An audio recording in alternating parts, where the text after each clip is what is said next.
Sometimes a Dream Needs a Push by Walter Dean Meyers. You might have heard of my dad, Jim Blair. He's 6'5" and played a year of good basketball in the pros before tearing his knee up in his second year. Then he took forever to heal and was never quite the same again. Still, he played pro ball in Europe for 5 years before giving it up and becoming an executive with a high-tech company. Dad loved basketball and hoped that one day I would play the game. He taught me a lot, and I was pretty good until the accident. It was raining, and we were on the highway approaching the turnoff toward our house in Hartsdale when a truck skidded across the road and hit our rear bumper. Our little car spun off the road, squealing as Dad tried to bring it under control, but he couldn't avoid the light pole. I remember seeing the broken windows, hearing Mom yelling, amazingly bright lights flashing crazily in front of me. Then everything was suddenly dark. The next thing I remember is waking up in the hospital. There were surgeries and weeks in the hospital.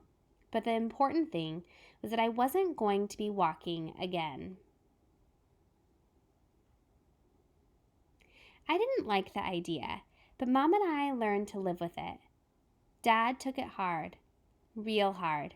He was never much of a talker, Mom said, but he talked even less since I was hurt. Sometimes I think he blames himself, Mom said.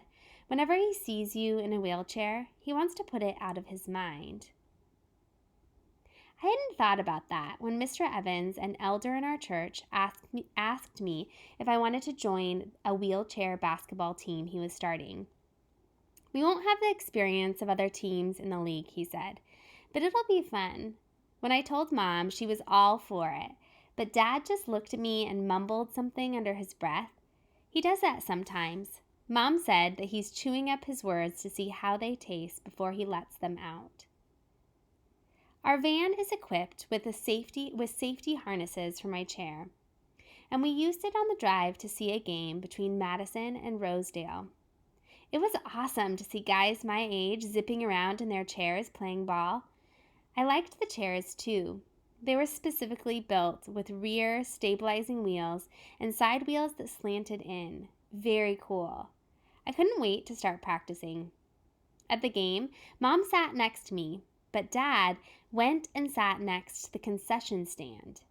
I saw him reading a newspaper and only looking up at the game once in a while. Jim, have you actually seen wheelchair games before? Mom asked on the way home. Dad made a little motion with his head and said something that sounded like grumpa grumpa, and then mentioned that he had to get up early in the morning. Mom looked at me and her mouth tightened just a little. That was okay with me because I didn't want him to talk about the game if he didn't like it. After washing and getting into my PJs, I wheeled into my room, transferred to the bed, and tried to make sense of the day.